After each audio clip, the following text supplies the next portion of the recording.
Hi, welcome to our channel where we share the most intriguing stories.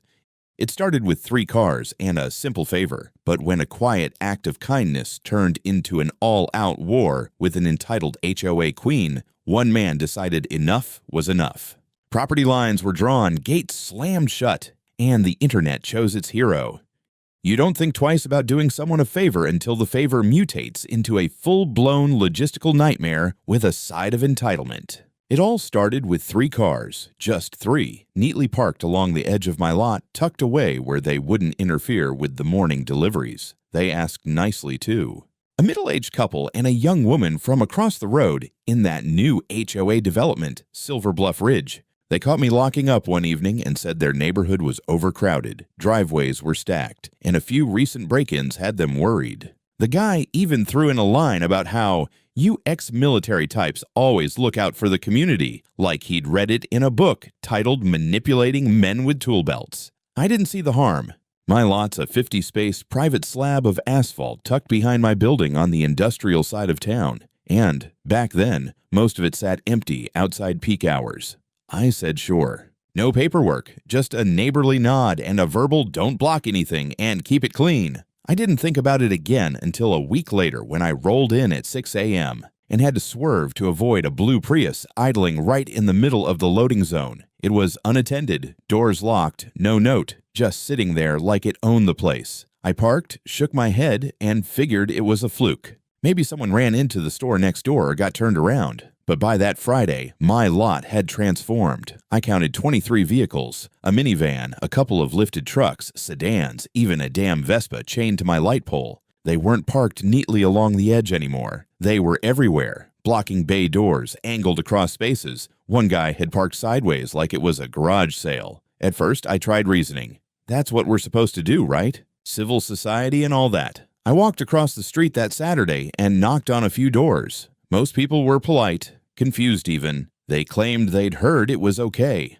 that the guy with the hardware store said residents could park there. I clarified that no such agreement existed, that I'd allowed 3 people temporarily with conditions, and those 3 vehicles were now joined by 30 others I'd never seen before. Some of them shrugged. A woman in a yoga outfit sipped her green drink and said, "Well, it's not like you use it all day, right?" I remember standing there, staring at her like she'd spoken in Morse code. I own the land. It's marked as private property. My employees need those spaces. My freight trucks need to access the bay. This is not a community center. Then came the smug ones. A silver-haired man in cargo shorts gave me a pat on the shoulder and said, "Once something becomes community habit, you can't just take it back. You might want to look up easement rights." I almost laughed. Easement rights. On commercial property with deeded boundaries and posted signage? But the smugness stuck with me longer than it should have, because that kind of nonsense, it spreads like mold. On Monday, one of my employees, Shauna, showed up 10 minutes late because there was nowhere left to park. She'd had to circle around twice and ended up down the block. The same morning, a delivery from our supplier in Fort Collins sat in the street for 20 minutes while the driver waited for someone to move a blue sedan out of the ramp area. I checked the security footage. The car had been there since the previous afternoon. The owner? Nowhere to be found. The driver was pissed, and honestly, I didn't blame him. That delay cost us a full offload window and a $300 fee from the distributor. That's when I realized this wasn't misuse. This was a slow-motion invasion. I tried putting up more signs. Big ones this time. Private lot, business use only. Violators will be towed. The next morning, 2 of them were gone. One had been ripped off the post entirely. A sticker on the remaining one read, "Community Access Zone" in block letters. Some DIY activist initiative, apparently. I went back over to Silver Bluff Ridge, knocked on doors again, but this time with less patience and more bite. That's when I met her, Karen Miller. Tall, blazer-wrapped, and oozing authority she clearly hadn't earned. She introduced herself as the newly elected president of the HOA and asked if I had an appointment to discuss the matter. I told her I didn't need one. It was my land. Her people were using it without permission. Her reply? "Our association has taken the view that the parking lot is part of the transitional buffer between our neighborhood and the industrial zone. That makes it de facto shared access." I blinked. "That's not a thing," I said flatly. "It is," she countered, "when it's been in use without resistance. That was the moment I knew I wasn't dealing with misunderstanding. This wasn't confusion or poor communication. This was deliberate entitlement, aggressive, organized, and smug as hell. They had mistaken kindness for surrender, and I had allowed it by being too polite, too trusting, too lenient. I walked back across the street that evening and called my lawyer. By the time I sat down with my attorney, I was beyond the point of neighborly courtesy. His name's Alan, ex-prosecutor turned property law specialist with a mean streak for HOA overreach. He reviewed my deed, pulled up the zoning maps, checked historical property records, and confirmed what I already knew. The parking lot, the warehouse, and the entire fenced-in perimeter were deeded solely to Jensen Home Supply. No easements, no shared access, no fuzzy language. Black and white ownership. Alan's only advice: "You've been too nice. Time to lock it down." That same week, I brought in a local security company to install a full automatic gate system. Steel arm barrier, keypad entry for employees, remote override, license plate logging, the works. I also had 2 more high-res cameras mounted, one at the entry point and one covering the lot in wide angle. I put my guys on rotation to help the install crew over the weekend and made sure everything was finished by Monday morning. Above the gate, we mounted a bold new sign: "Private property, business use only, $200 exit fee for unauthorized vehicles. Entry is consent, cameras in operation." I also hired a uniformed security officer named Mel, retired corrections officer, barrel-chested and calm as a stone Buddha, but with a voice that could cut sheet metal. I briefed him fully. No arguments, no aggression, no negotiations. Just enforcement. Anyone who parks without authorization, logged, locked in, and charged. Simple as that. Monday morning came like a scene from a sitcom. The gate was still open when I got there. Had to leave it that way over the weekend to avoid riots. But as soon as Mel keyed it closed at 8 sharp, the phone started ringing. By 10, the lot was a panicked zoo.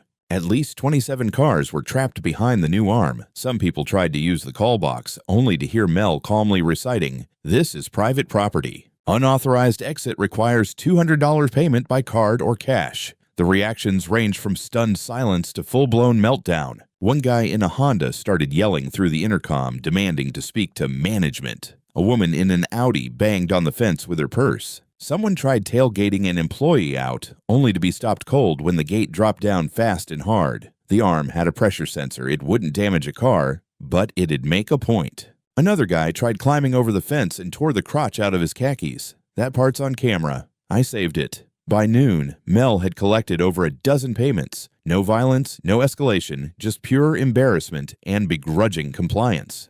But not everyone paid. Some stood outside the gate screaming. Others called the police. I welcomed it. 2 cruisers arrived mid-afternoon. Officers stepped out and met me and Mel at the security booth. I gave them everything: copies of the deed, the security footage, time-stamped logs, even a printout of the HOA's newsletter from last month where Karen referred to parking convenience near Jensen Supply as if it was an official amenity. The officer in charge, a broad-shouldered woman named Ramirez, asked all the right questions. "Did you post signage?"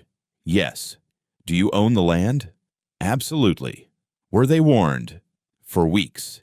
She asked if I was towing. I told her no, just locking them in and charging a flat release fee for unauthorized use. She took one look at the camera footage and nodded.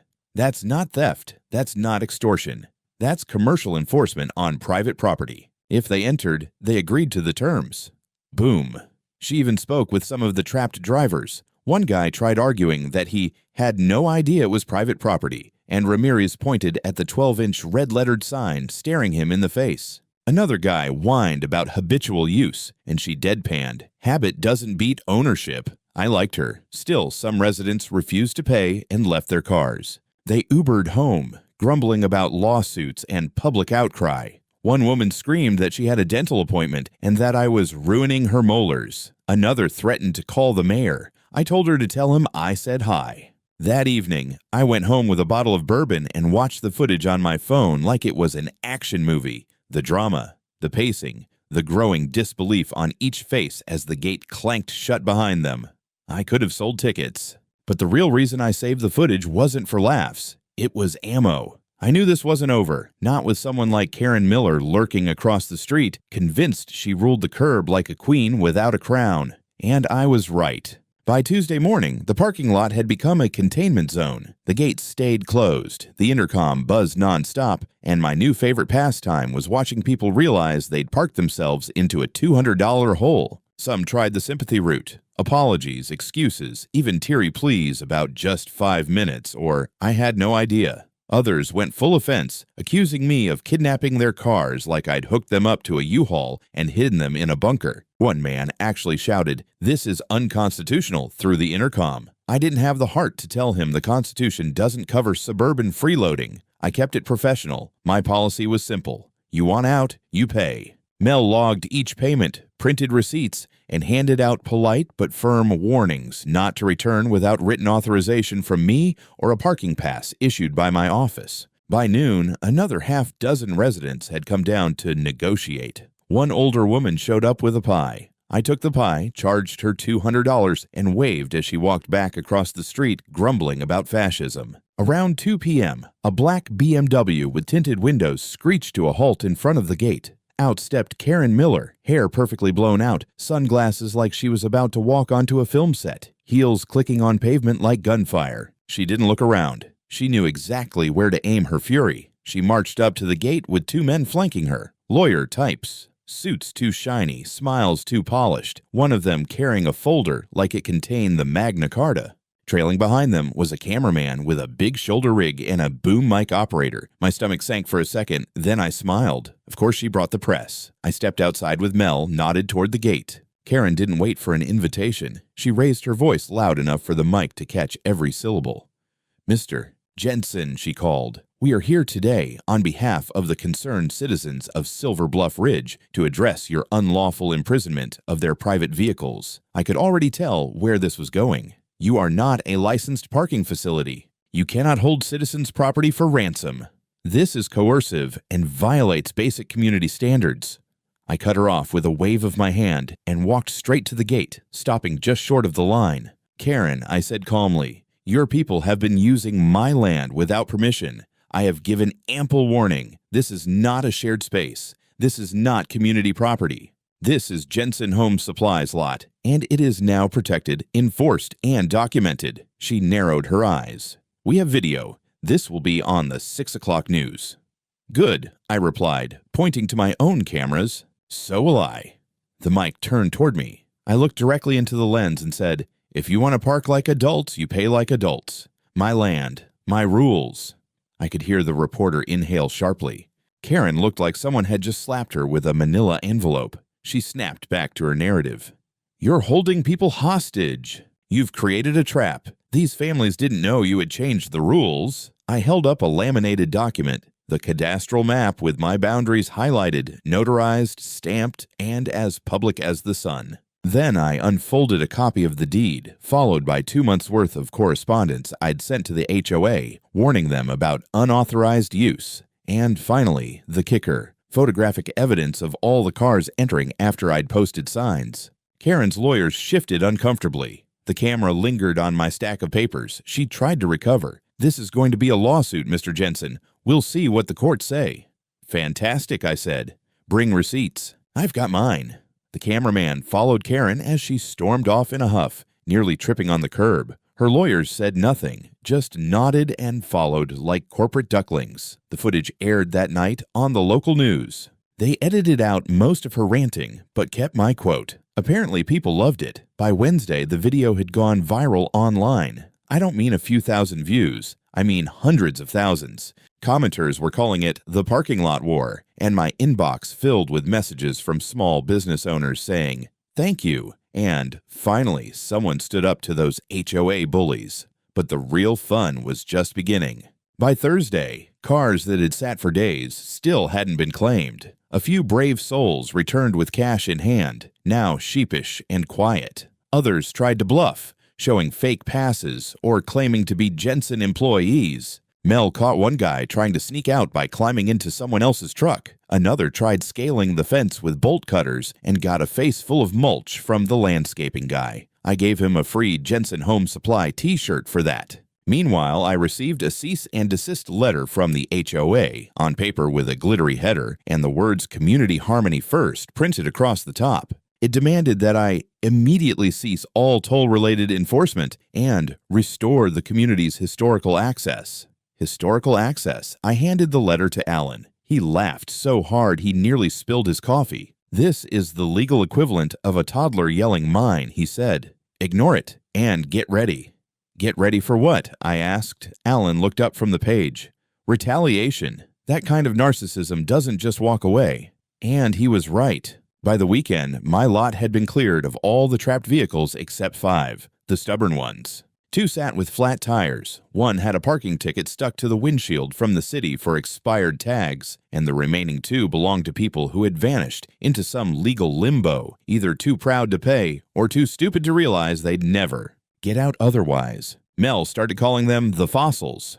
But the real storm hit on Monday morning. I arrived early, as usual, 6:15 sharp, with a thermos of black coffee and a folder of printed footage from the last few days. My plan was to finalize employee pass stickers and finish organizing the security system logs. Instead, I pulled into the lot to find a damn spectacle waiting for me. Karen had returned, and this time she wasn't playing house. She stood just beyond the gate in a crisp navy suit, like she was running for governor, flanked by a full legal team. 4 of them this time, all suits, all smug. One of them with a Bluetooth headset he never took out. Behind them, a pop-up tent, folding chairs, 2 news vans, a drone operator, and a large printed banner on plastic poles that read, "Community Parking Rights Matter." It looked like a protest. It looked like a damn HOA-funded tailgate. They were live streaming on 3 platforms. I could hear the reporter from Channel 8 already spewing lines about growing tensions and controversial land disputes in Broomfield's industrial corridor. Karen saw me pull in and didn't miss a beat. She raised her mic like she was delivering a sermon. Here he is, the man himself,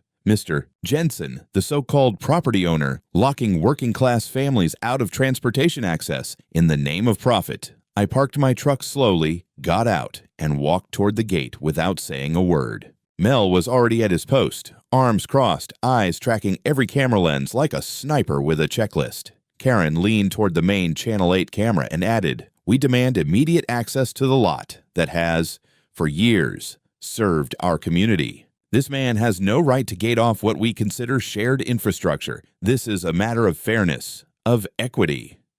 Oh, now she was using buzzwords. I unlocked the gate, stepped through, and stood just on my side of the property line. I didn't yell. I didn't raise my hands. I just spoke clearly and directly, knowing damn well everything was being broadcast. My name is Rick Jensen. I own this land outright, as proven by public records, city zoning maps, county deeds, and federal tax documentation. It is private property. It has never been public. It has never been leased. The people parking here were never granted permission, and when they were politely asked to stop, they refused. So yes, I secured it. And yes, I charged to release trespassing vehicles. If that bothers you, read a law book.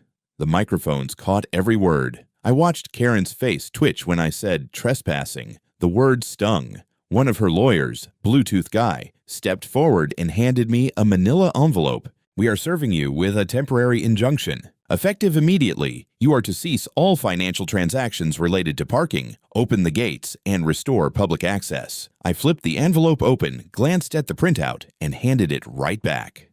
"You filed this in municipal court?" I asked. "Yes." "On what basis?" "Community precedent, historical use, and adverse reliance." I smiled. "My property's been deeded to Jensen Home Supply since 1996. There's no easement, no servitude, no contractual use. Historical use doesn't apply to theft." Behind the cameras, a few of the reporters were scribbling furiously. One even whispered, "Damn," under his breath. Karen looked like she'd swallowed a lemon. "This is far from over," she snapped. I nodded. "Correct. Because you just gave me everything I need." The crowd buzzed. The footage would be cut, edited, and spun, but I knew the truth was already out.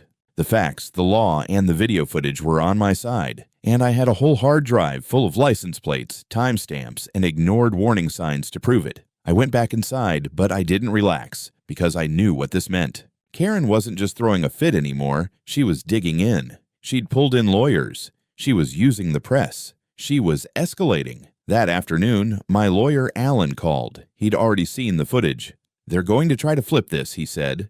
"They want you to look like the tyrant and themselves like victims. Classic HOA optics game. We need to push hard with preemptive evidence and escalation. He wasn't wrong. By Tuesday, the video had split the internet in half. Half the comments were cheering me on. Protect your land, Rick. And we need more small business owners like this. The other half, the HOA sympathizers, claimed I was profiting off fear and gatekeeping mobility. Gatekeeping mobility. Christ. I started receiving Yelp reviews for my store from people who'd never even set foot in it, accusing me of price gouging and extorting the elderly. My Google listing dropped half a star overnight. Some HOA forum even encouraged people to report Jensen Supply for violations, though they never quite specified which ones. But for every troll, there were 10 real supporters. Customers showed up just to shake my hand. One woman dropped off cookies with a note that read, "For every time you wanted to strangle someone this week." I didn't eat the cookies just in case, but I appreciated the gesture. Then, on Wednesday night, the real retaliation began.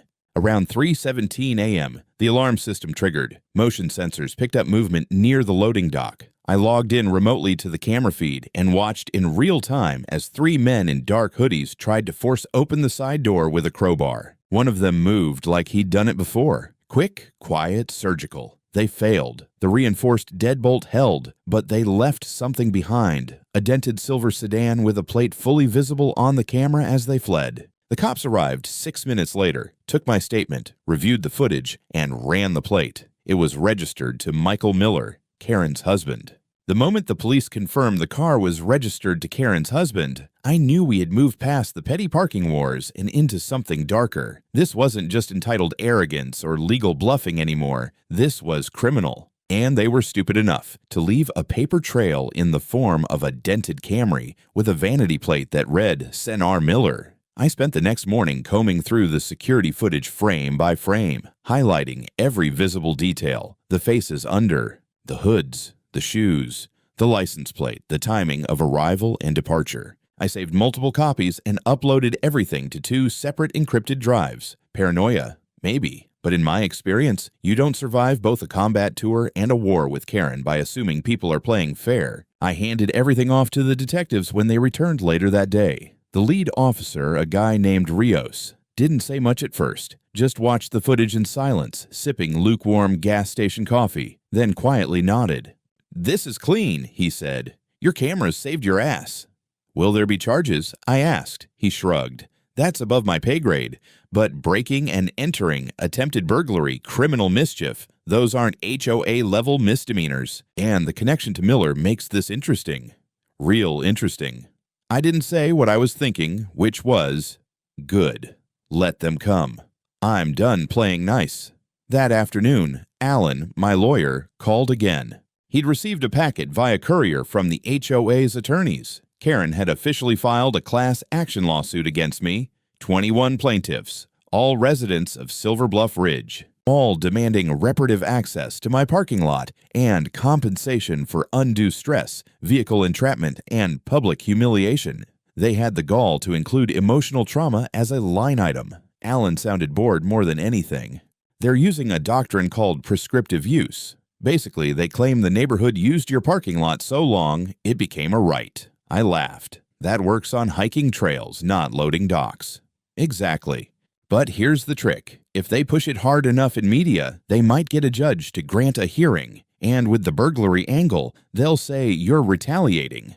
I told him I already had the footage, the logs, and the registration info. Plus, a notarized affidavit from the original landowner confirming it's always been private, never leased, never shared. Alan paused. Then it's time to file our counterclaim.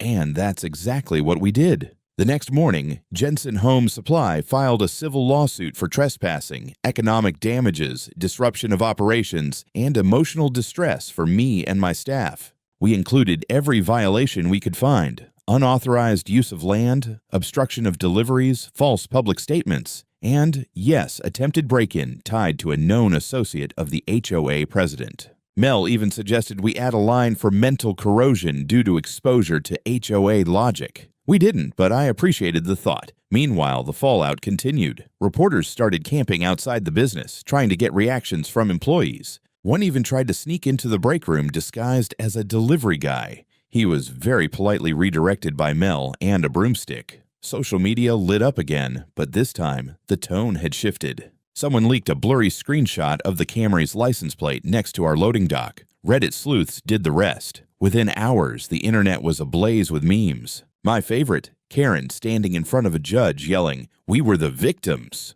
while her husband scales a wall in the background wearing a ski mask. Late Thursday, Channel 8 returned, this time with a very different headline. HOA president's family tied to break-in at business they sued. Karen held a press conference the next day. I watched the live stream on my phone while sitting in my truck, parked directly under the new sign I'd just installed at the gate. This is not your driveway. This is not your overflow lot. This is not a community resource. This is mine. Karen looked rattled. Her voice cracked twice. Her lawyers stood farther behind her this time. No more bravado, just excuses. "There's no connection," she insisted. "My husband's vehicle was stolen earlier that week. We filed a report. That report didn't exist." I checked. By Friday, the tide had fully turned. More residents of Silver Bluff Ridge came to apologize in person. Some even left anonymous envelopes in the Jensen Supply mailbox with notes like, "Sorry for the chaos. We had no idea she'd go this far." And yet, the legal storm was still brewing. A preliminary court date had been set for both suits. One hearing to determine the legitimacy of their class action, another to review our counterclaim and the criminal investigation. Alan was confident. I was ready. And Karen? Well, she was about to find out what happens when you pick a fight with a veteran who knows how to dig in. The courthouse was only 10 minutes from Jensen Supply, but I arrived an hour early. Old habit, always be the first one in and the last one out. I sat in my truck for a while, sipping black coffee and watching the slow parade of HOA plaintiffs shuffle toward the building. Most were dressed like they were heading to Sunday brunch, not a legal showdown. Polished shoes, flowery blouses, smug expressions. Karen showed up last, stepping out of a black SUV in a power suit, 2 sizes too bold, and confidence 2 decades expired. Her husband trailed behind her, quiet, wearing sunglasses like that might make people forget the break-in footage. Inside, the courtroom buzzed with reporters, curious locals, and what I could only assume were law students here for extra credit. I wasn't surprised. By now, the story had ballooned from petty parking to viral phenomenon. Hashtags were trending. Park like an adult was on bumper stickers. Someone even brought a cardboard cutout of me holding a fake parking sign. The bailiff took it away before the judge entered, but not before I got a photo. We were there for 2 separate hearings. First, the HOA's attempt to argue for prescriptive rights to my parking lot. Second, my counter lawsuit for trespass, damages, and attempted burglary tied to Karen's inner circle. The judge, a no-nonsense woman with a Midwestern drawl and steel gray hair, made it very clear from the start. No theatrics. I liked her already. The HOA's attorney, a slick suit named Grant Dobbins, opened with a dramatic claim that Silver Bluff Ridge had relied upon the adjacent lot for years, establishing a pattern of open, peaceful, and notorious use. He even called it a community. Tradition. Alan rose like he was stretching his back, adjusted his tie, and calmly dropped 3 notarized documents onto the bench. Property title, cadastral map, affidavit from the prior owner. Then he queued up a montage of our security footage, time-stamped, labeled, and irrefutable. The judge raised an eyebrow. "You say peaceful, Mr. Dobbins? I'm seeing a woman throw a latte at this man's windshield. Your Honor, isolated frustrations.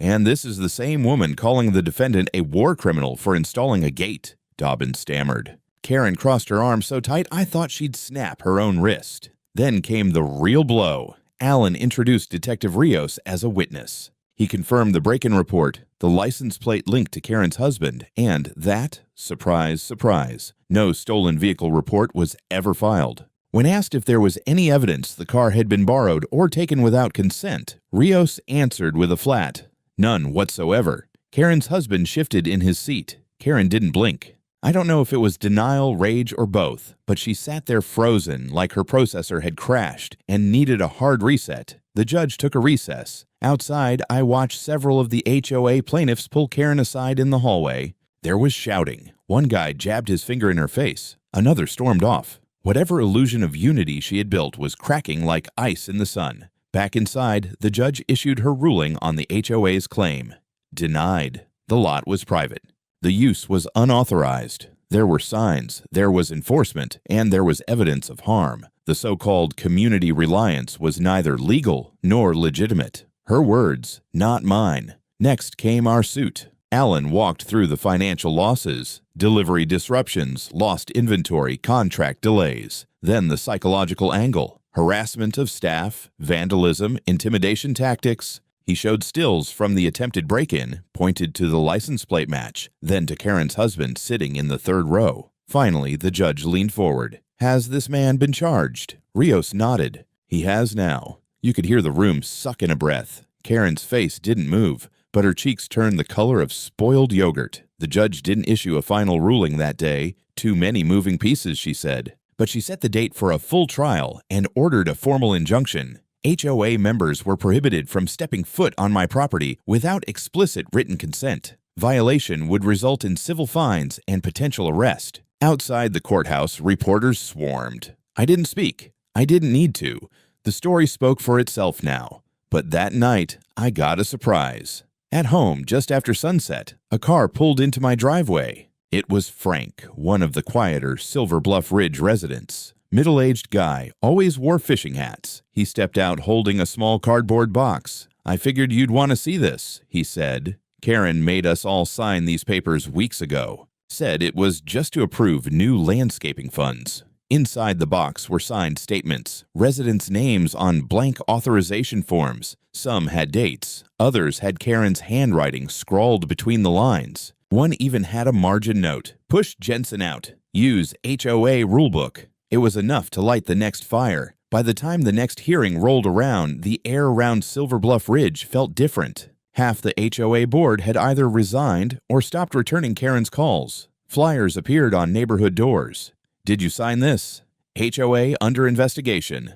I didn't print them, but someone did. Frank's box of forged approvals became our smoking gun. Alan filed an emergency motion to introduce them as evidence of fraud and manipulation. The judge allowed it. Karen's face when the signatures were projected on the screen was worth every penny in legal fees. She didn't deny it. She just claimed it was routine paperwork, misunderstood by uninformed neighbors. The courtroom practically groaned in unison. The residents turned. One by one, former supporters sent apology letters or walked up to me after the session. One woman said she hadn't realized she was voting to use my lot. Another broke down and admitted Karen told them I donated the space for goodwill PR. Meanwhile, news crews were circling like vultures. Footage of Karen storming out of the courthouse made the evening news.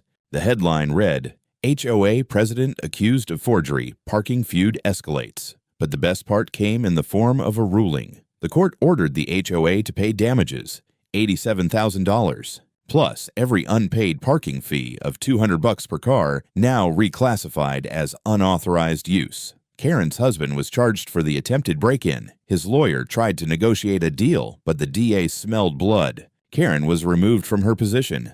The board voted unanimously, some with trembling hands, to elect a new interim president, one who showed up at my office the next day with a handwritten letter and a check.